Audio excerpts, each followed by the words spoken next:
Alright, it's been a while since I did a video like this, but we're finally back into Leviathan. It's been a minute, so before I can even get to the video, I'm gonna talk about some shit a little bit. So yeah, it's been about, I don't really actually remember I think it's been more than like 3 months at least minimum, probably about like around 5 since the last chapter of Leviathan, which was like 18 or 17. I think it's 18 right now. I can actually just go back and check. I really have it pulled up for a refresher. So let me see. Yeah, so it's book 17, and it's been a long, quite a while. Last year, I still haven't finished it. I planned on finishing this shit back in like January, but then I was like, I'll finish it later. And then February came, and I was like, March, and now we're at the end of March, and we're finally actually getting to it. So yeah, sorry if it took you a while, but we are gonna finish Leviathan, hopefully for real this time, and then we can move on to Distortion Detective. And then when we do that, I don't know what else we're gonna do, but yeah, it's gonna be nice. But anyway, this is book 18, questions and answers. Let's get started. So we're here with Vergilius by himself. Judge Soon is nowhere to be seen in this part of the chapter at all. He's in the room by himself basically. It's just full of darkness. There's nothing he can see, nothing he can do. He can only hear Carmen's voice and feel a little bit of light surrounding him. So Vergilius starts off the conversation asking who Carmen was, and Carmen replies with, "It doesn't really matter who I am, Ver. Let's just have a little bit of a talk here." And Vergilius, after hearing what she said, he realized that was a pointless question because there was no one left in the city that calls him Ver anymore. And I don't believe anyone back in his office called him Ver. I don't remember. I'm pretty sure no one of them called him Ver. So whoever it was, I don't think they're that important. it might come back up later. I have no clue if it will, like at some point in the future. And after Carmen answers his question, she basically says that we are each other's guests, and I want you to answer me some questions, and I'll answer your questions in return, type shit. So she's just trying to get the Vergilius to the story. It's not going to be looking too good for us right now. It ain't looking too good. Carmen then continues on by asking Vergilius if the children that he couldn't save are still swirling around in his head. And before Vergilius can ask if he can bring them back, or there was some way for him to just revive them, Carmen shoots him down and says, "No, that's not a thing. You can't bring them back. Ha, big sad. Your children are gone now, bozo." And Carmen's still trying to goad him into doing something. She's trying to make him to a crash out still. And after hearing Carmen say that, Vergilius basically starts to break down a little bit, and Carmen tries to cheer him up by saying, "Hey, it's not really your fault. Everything that's happened bad in your life so far, it really isn't your fault, Vergilius." And a metaphorical hug was formed. A metaphorical hug Carmen tried to put on Vergilius. But Vergilius isn't really having it yet, because he's like, "No, that's not something that you could just judge so freely. It's still my fault all this shit happened." And Carmen not really having this shit. She's like, "Nah, consider this, Vergilius. The orphanage have been turned into some monster-ass creatures. Even a young fixer who wished to help you is also in a cocoon right now. The situation might look grave, but compared to everything you've done, this is really just a minor inconvenience. And yet, it still hurts you more than anything else that ever has happened." Vergilius then has the monologue to himself, talking about how the children that he was trying to save were supposed to be the next generation for the future, so he could change the city from being from this horrible ass hellscape and eventually make the city a better place. And then Carmen continues on and says, "You've always considered the city to be wounded, but the stains on your hand won't be washed away. You'll only be continuing the blood flowing through the city from drying out. And your way out that you made for yourself is the children that'll be able to take your place and change the city for you." But then Carmen decides to say, "Fuck it, I'm gonna rug pull your ass." It says, "No, you didn't, Vergilius. You didn't actually think the children could change the city, no matter how hard you tried. The only reason why you kept the children around and you feel so bad is because you killed their parents, and you're trying to cope with the sins you've made along with your life with them. And that's the reason why you're doing all this. And that's the reason why you feel so horrible right now." But she also continues by saying, "Let me tell you something else though. This is a place where you can speak your mind freely. So can you let me hear all of it? What you really wanted to do? What do you want to do? It wasn't just playing house at the orphanage. All you wanted was to do everything was for," and then it's blank. So I'm assuming he's talking about Catherine, because It makes sense. So Catherine is his love life, and he's doing everything for her. Catherine is who he likes. Kathy, or I think it's Kathy, and not Catherine. And Catherine, I'm pretty sure her name is Catherine, but we're calling her Kathy. So Vergilius is doing everything for Kathy right now, and Vergilius is like, yep, I sure did. I Kathy all over this place. He just goes Kathy. So it's like it's all blanks. We don't know what he's saying here at all. I don't think there's any source that tells us what it is yet. We're gonna find that out in the Limbs Company eventually.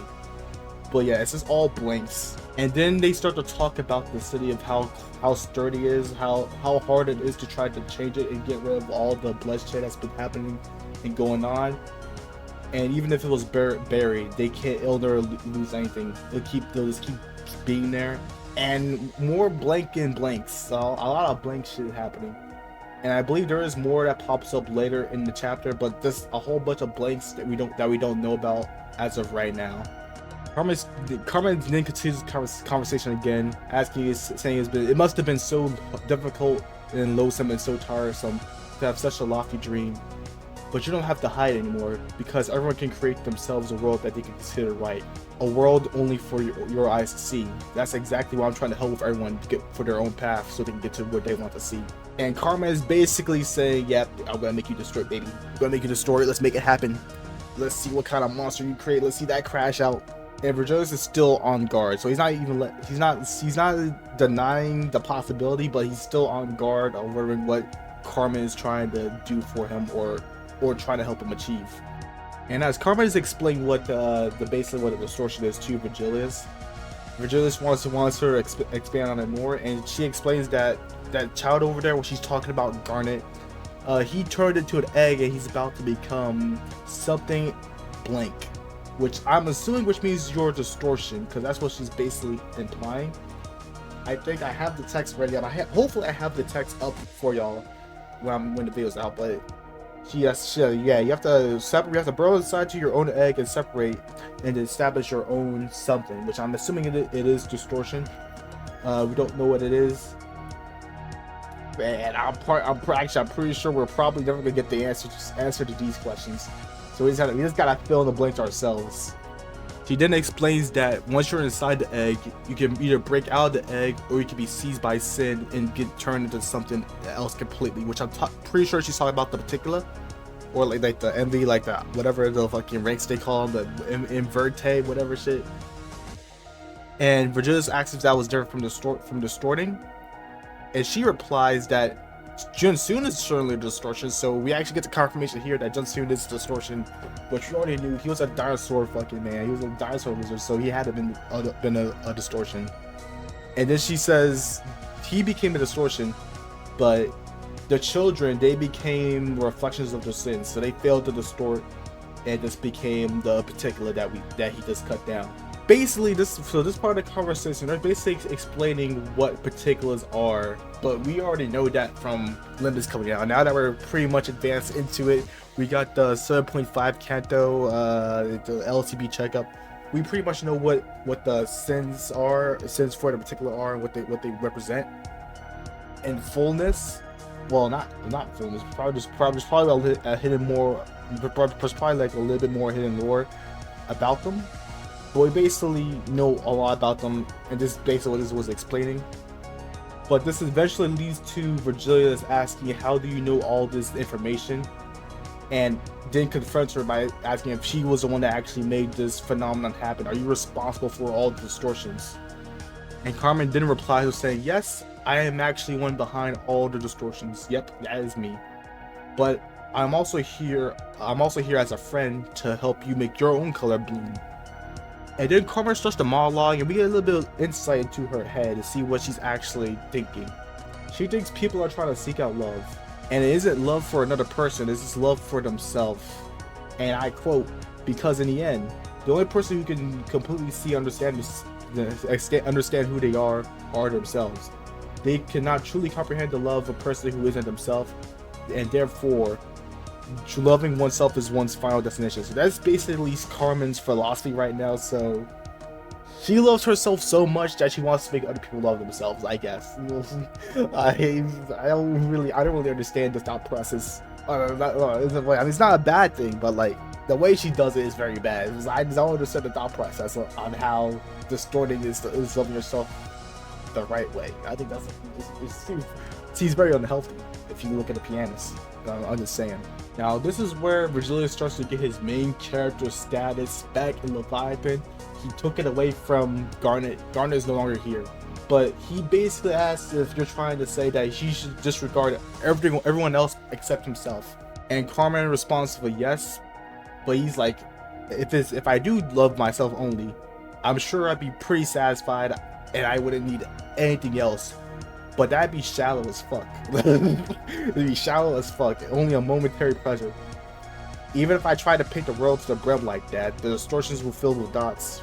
Only for like immediate gratification. I'd never be able to paint a world, paint like the entire world with that method. And so, if I distorted, wouldn't I just be looking 1 inch ahead of myself and not looking at the future?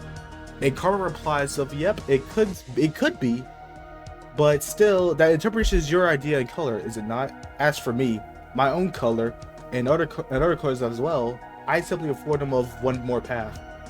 And basically, Vergilius calls her a bitch. Or just says how much of a coward she is. That's basically what he says. And Carmen doesn't really like that well. But at this point, the conversation is about to come to a close. And after that, Vergilius is like, alright, this conversation is not going anywhere anymore. But my eyes have been open. I know what I have to do now. And he asks Carmen that what he hopes to achieve by trying to whisper in people's heads and try to manipulate them. And then we get this whole giant ass paragraphs from Carmen, which is all blanked out. There's a lot of blanks. Seems like she's like having like a little bit of a temper tantrum. Can't really tell. And then Vergilius's reaction is basically he laughed at her. He basically just laughed at her. So it seems like a pretty childish thing that she said, I'm assuming. So basically he's like, alright, we're going on different paths. See you later. I'm gonna do my own thing. And this is where we start to see the transformation. First, he wears a crown of thorns on his head so that he may shoulder everything until his future becomes victorious. And then, a thorny path he shall travel is a current of blood containing his karma, a crimson cloth that covers his whole being. Vergilius is dragged down into a pit. Within are many cries. Everyone's agony surging together, the pit of profound and dark, making it difficult to look ahead. But he'll take hold of it in triumph. He'll present the world to the longing paradise they promised for an old friend. He will fall into a hell of his karma and rest there alone. Kabam! Full E.G.O manifested. Holy shit, looks badass. We already seen it. We already seen it in Canto 6, but it still looks badass. This is the first time he manifested it. Damn. Peak right here. That's all I gotta say. But that's the end of the chapter. That was book 18. I've heard questions and answers. That was book 18. Questions and answers. I hope y'all enjoyed it. Hopefully this video turns out nice. I hope it does. I think I did a pretty real good job recording it this time. I think it did. I think a little bit better than I did the last couple of times. So anyway, hope y'all enjoyed. We'll be continuing on to book 19 eventually, hopefully, and then go to 20, then 21. I believe there's a 21 actually. If there isn't, my bad. But we'll finish Leviathan, move on to Distortion Detective, and we'll still carry on from there. So yeah, thank y'all for watching. I'll see you in the next video. Goodbye.